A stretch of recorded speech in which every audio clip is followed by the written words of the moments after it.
Hello दोस्तों, नमस्कार। स्वागत है आप सभी का हमारे YouTube channel CGPSC and CG Vyapam prep पर। जैसा कि आप सभी को पता है, हम आपके लिए स्टाफ नर्स भर्ती परीक्षा 2025 की तैयारी के लिए MCQ की सीरीज़ लेकर आ रहे हैं, जिसमें ये हमारा न्यू टॉपिक पे वीडियो है। हमारा टॉपिक आज का है नर्सिंग रिसर्च। ये नर्सिंग रिसर्च पर पार्ट 1 होगा, जिसके हम 2 या 3 वीडियो लेकर आएंगे। तो चलिए शुरू करते हैं आज का वीडियो। पहला क्वेश्चन है, नर्सिंग में अनुसंधान मुख्य रूप से किया जाता है। Research is nursing in nursing is mainly done to maintain record, नहीं, जनरेट न्यू नॉलेज। ठीक है, ऑप्शन बी करेक्ट होगा। पर आगे के भी ऑप्शन पढ़ लेते हैं। रिड्यूस पेशेंट एडमिशन, नहीं, ये इस पर डिपेंड तो नहीं करता है। ओनली फॉर टीचिंग पर्सन, नहीं, क्या हो जाएगा? ऑप्शन बी करेक्ट आंसर होगा। Which is the correct meaning of research? अनुसंधान का सही अर्थ कौन सा है? To search again systematically. ठीक है, ऑप्शन ए पुनः व्यवस्थित रूप से खोजना। The basic need of nursing research is, nursing अनुसंधान की मूल आवश्यकता क्या है? क्या है? To improve quality of patient care, रोगी देखभाल की गुणवत्ता सुधारना। नर्सिंग रिसर्च प्रोवाइड्स, नर्सिंग अनुसंधान क्या प्रदान करता है?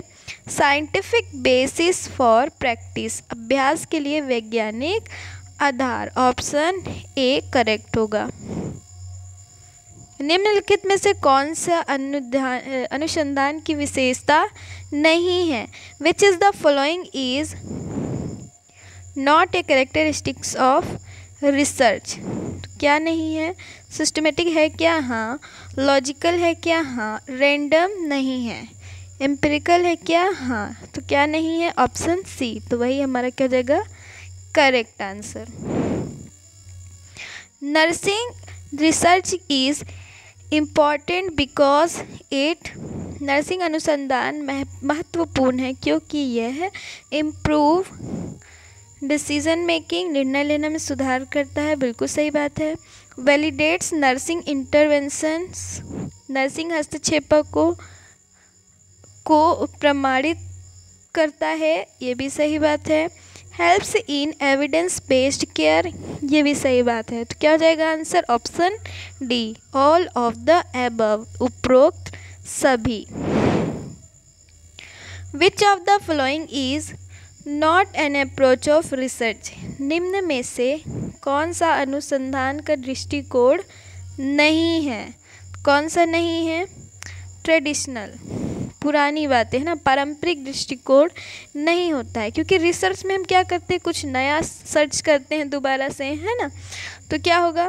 क्वांटिटेटिव तो होगा, क्वालिटेटिव भी होगा, मिक्स्ड अप्रोच भी होगा, लेकिन क्या नहीं होगा? तो ट्रेडिशनल अप्रोच। इसलिए आंसर क्या हो जाएगा हमारा? Option D. अगला क्वेश्चन देखते हैं। क्वांटिटेटिव रिसर्च डील्स विथ, मात्रात्मक अनुसंधान किससे संबंधित है? Numbers and measurement. Option A. Qualitative research किससे संबंधित है? तो ये ह्यूमन एक्सपीरियंस से। ठीक है, ऑप्शन बी, मानव अनुभव। The ultimate use of research in nursing is, nursing में अनुसंधान का अंतिम उपयोग क्या है? Evidence based practice. Option A. Which of the following is an experimental research design? निम्न में से कौन सा प्रायोगिक अनुसंधान डिज़ाइन है? Option C, randomised control trial, यादृच्छिक नियंत्रण परीक्षण। A nurse uses research findings in practice mainly to, nurse अभ्यास में अनुसंधान निष्कर्षों का उपयोग करती है ताकि इंश्योर सेफ पेशेंट केयर, ताकि सुरक्षित रोगी देखभाल सुनिश्चित कर सके। विच of the following is a step of research process? निम्न में से कौन अनुसंधान प्रक्रिया का चरण है? प्रॉब्लम आइडेंटिफिकेशन, समस्या की पहचान करना, हाँ ये पहला चरण होता है। डाटा कलेक्शन, डाटा का संग्रहण, ये भी सही है। देन डाटा का एनालिसिस, ये भी सही। अगर ऑर्डर में भी बोलेगा तो ए, देन बी, देन सी होएगा, ठीक है।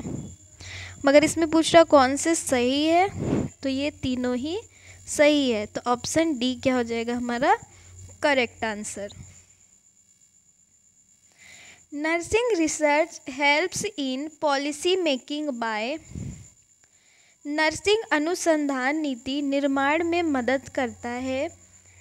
प्रोवाइडिंग साइंटिफिक एविडेंस, है ना, क्या देने में मदद करता है? वैज्ञानिक साक्ष्य प्रदान करने में, एविडेंस देने में। डिस्क्रिप्टिव रिसर्च मीन्स, वर्णनात्मक अनुसंधान का क्या अर्थ है? Describing phenomena as they exist, घटनाओं को जैसे है वैसे वर्णन करना, ठीक है। ये क्या होता है? डिस्क्रिप्टिव रिसर्च होता है। In evidence based nursing practice, decision are made based on. साक्ष्य आधारित नर्सिंग प्रैक्टिस में निर्णय लिए जाते हैं। अनुसंधान साक्ष्य, रिसर्च एविडेंस, सही बात है, इसको देख कर लिया जाता है। क्लिनिकल एक्सपर्टीज, नैदानिक विशेषज्ञता भी देखी जाती है। पेशेंट वैल्यू, रोगी के मूल्य भी देखे जाते हैं। ऑल ऑफ द एबव, यानी क्या हो जाएगा answer? Option D, all of the above, उपरोक्त सभी। स्टेटमेंट वाले क्वेश्चन कुछ देख लेते हैं। 2 स्टेटमेंट दिए हैं यहाँ पर। नर्सिंग रिसर्च वैलिडेट्स इंटरवेंशन, ठीक है, ये सही है, अभी हमने ऊपर भी पढ़ा था। Nursing research increases superstition in practice, select the correct option. Correct क्या होगा हिंदी में भी हम पढ़ लेते हैं। नर्सिंग अनुसंधान हस्तक्षेपों को मान्य करता है, सही बात है। नर्सिंग अनुसंधान अभ्यास में अंधविश्वास बढ़ाता है, बिल्कुल गलत बात है। अगर आपको इंग्लिश में ना समझ में आए तो हिंदी में समझ जाएंगे, हिंदी में ना आए तो इंग्लिश में। इसलिए जब भी एग्ज़ाम दें तो क्वेश्चन अगर हिंदी में समझ में नहीं आ रहा है तो आप एक बार इंग्लिश का देखें, इंग्लिश नहीं समझ में आ रहा है तो हिंदी का देखें, ठीक है। तो क्या हो जाएगा इसमें? Only 1 is correct. Which research approach uses hypothesis testing? कौन सा अनुसंधान दृष्टिकोण परिकल्पना परीक्षण का उपयोग करता है? तो कौन सा करता है ये? क्वांटिटेटिव, ऑप्शन बी, मात्रात्मक। Historical research is related to, ऐतिहासिक अनुसंधान किससे संबंधित है? पास्ट रिकॉर्ड एंड डॉक्यूमेंट्स, पुराने अभिलेख और दस्तावेज। Applied research is mainly conducted to, अनुप्रयुक्त अनुसंधान मुख्यतः किया जाता है solve practical problem, option B, व्यावहारिक समस्याएं हल करना। Basic research is conducted to, मूलभूत अनुसंधान किया जाता है, क्यों किया जाता है? नया ज्ञान जोड़ने के लिए, add new knowledge, option A correct हो जाएगा। विच of the following is a qualitative research method? निम्नलिखित में से कौन सी गुणात्मक अनुसंधान पद्धति है? क्या होता है ये? फेनोमेनोलॉजी यानी प्रपंचवाद, यानी घटनाओं से रिलेटेड के द्वारा हम क्या करते हैं? क्वालिटेटिव रिसर्च करते हैं, है ना, घटनाओं के माध्यम से। नर्सिंग रिसर्च हेल्प्स इन, नर्सिंग अनुसंधान किस में मदद करता है? डेवलपिंग नर्सिंग थ्योरीज, नर्सिंग सिद्धांत को विकसित करने में। The first step of nursing research process is, nursing अनुसंधान प्रक्रिया का पहला चरण क्या है? ऑप्शन ए, प्रॉब्लम आइडेंटिफिकेशन, क्लासिफिकेशन, मैंने बताया था सबसे पहले क्या करेंगे, प्रॉब्लम पहचानेंगे, हम समस्या की पहचान करेंगे। देन क्या करेंगे, डाटा संग्रहण।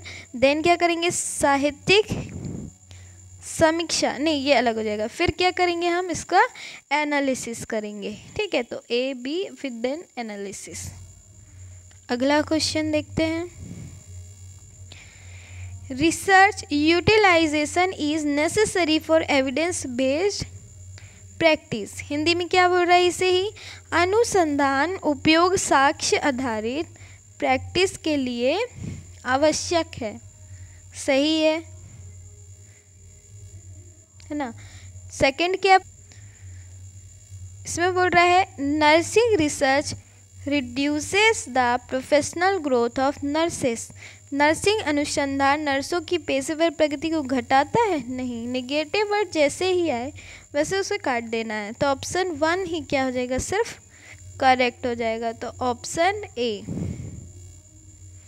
Research that aims at finding solution for immediate clinical problems is called, वह अनुसंधान जिसका उद्देश्य तात्कालिक नैदानिक समस्याओं का समाधान करना है, वह कहलाता है, क्या कहलाता है, अप्लाइड रिसर्च, अनुप्रयुक्त अनुसंधान।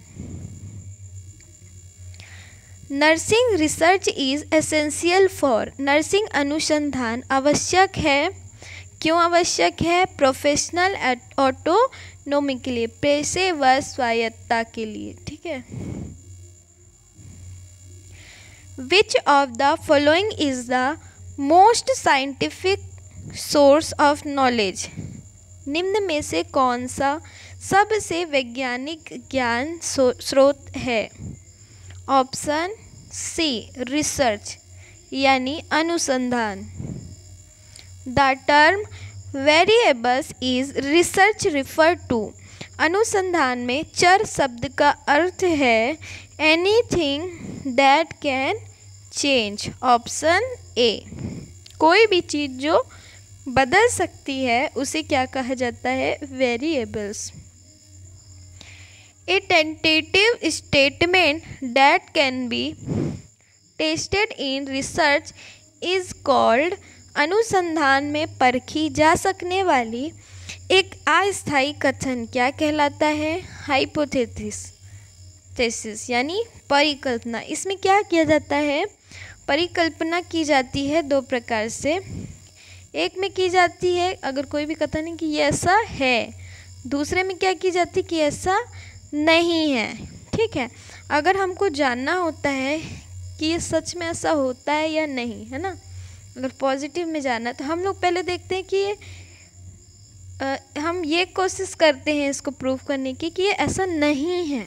तो अगर नहीं है, प्रूफ नहीं हो पाता है, तो मतलब ये क्या हो जाता है, मतलब पहली परिकल्पना हमारी सही हो जाती है। ये थोड़ा डिटेल में बताना पड़ेगा, अभी तो हम सिर्फ MCQ देख रहे हैं। ठीक है। Which is the best definition of nursing research, nursing अनुसंधान की सर्वश्रेष्ठ परिभाषा कौन सी है? Scientific inquiry to validate and improve nursing practice, nursing practice को मान्य और सुधारने हेतु वैज्ञानिक खोज। सबसे सही आंसर तो यही लग रहा है। आगे भी क्वेश्चन पढ़ लेते हैं हम लोग, ऑप्शन हो सकता है कि इससे भी बेटर मिल जाए। कलेक्टिंग रैंडम हॉस्पिटल डाटा, नहीं तो बिल्कुल नहीं होगा। राइटिंग रिपोर्ट फॉर एग्ज़ाम, ये भी नहीं, सिर्फ एग्ज़ाम के लिए थोड़ी कर रहे हैं। केवल नर्सिंग प्रशिक्षण, जहाँ भी केवल आएगा उसको तो तुरंत हटा देना है। ठीक है, तो ऑप्शन ए ही क्या हो जाएगा हमारा correct answer. Which is not a type of quantitative research, निम्नलिखित में से कौन सा मात्रात्मक अनुसंधान नहीं है? तो एक्सपेरिमेंटल है, डिस्क्रिप्टिव है, फेनोमेनन नहीं है। ये कैसा होता है? ये हमारा क्वालिटेटिव होता है। ठीक है, कोरिलेशन नहीं, ये भी नहीं। तो क्या हो जाएगा हमारा, सॉरी ये होता है लेकिन क्या नहीं होता है हमारा, फेनोलॉजिकल जो है वो कैसा होता है, क्वालिटेटिव। ठीक है। The main purpose of qualitative research is, गुणात्मक अनुसंधान का मुख्य उद्देश्य क्या है? To explore meaning of experiences, अनुभवों का अर्थ समझना। ऑप्शन ए क्या हो जाएगा correct. Which of the following is true about nursing research, nursing अनुसंधान के बारे में निम्नलिखित में से कौन सा सत्य है?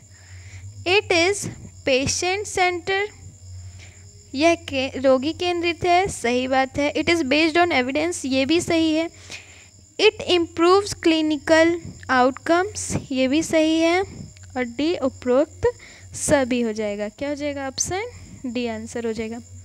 किसी ने कमेंट किया था कि मैं थोड़ा सा समय दूँ आपको आंसर बताने के लिए, लेकिन आप खुद देखिए आपके एग्ज़ाम में ज़्यादा दिन नहीं बचे हैं और इतने कम समय में हम ज़्यादा से ज़्यादा प्रैक्टिस कर पाएँ, यही हमारे लिए ज़रूरी है। ठीक है। आपको अगर अपने से अपना आंसर देना है तो आप पॉज करके भी देख सकते हैं। बाकी हम 150-200 क्वेश्चन ऐसे एक टॉपिक पर लेकर आ रहे हैं, तो अगर हम आपको हर एक क्वेश्चन में पॉज देंगे ना तो आपका ही समय बर्बाद होगा। ठीक है। तो इसलिए हम कोशिश करते हैं आपका बिना ज़्यादा समय जाया करे, आपको जल्दी ही ज़्यादा क्वेश्चन की प्रैक्टिस कराएं। ठीक है। पायलट स्टडी मीन्स, पायलट अध्ययन का क्या अर्थ है? Small scale trial before actual research, वास्तविक अनुसंधान से पहले छोटे पैमाने का परीक्षण, इसे ही क्या कहा जाता है? पायलट स्टडी मीन्स, इसे क्या कहा जाता है? पायलट स्टडी कहा जाता है। ठीक है। तो आज के वीडियो में हम आपको केवल 35 क्वेश्चन करा रहे हैं। अगले वीडियो में भी हम 35 से 40 क्वेश्चन लगभग कराएंगे, है ना। तो आपका ये टॉपिक जो है 3 पार्ट में कवर हो जाएगा। ठीक है। अगर आपको हमारा वीडियो पसंद आया हो तो हमारे चैनल को सब्सक्राइब करें, बेल आइकन को प्रेस कर लें ताकि सबसे पहले आप तक हमारा वीडियो पहुँचे, और वीडियो को लाइक करें, शेयर करें। ठीक है। मिलते हैं अगले वीडियो पे। धन्यवाद।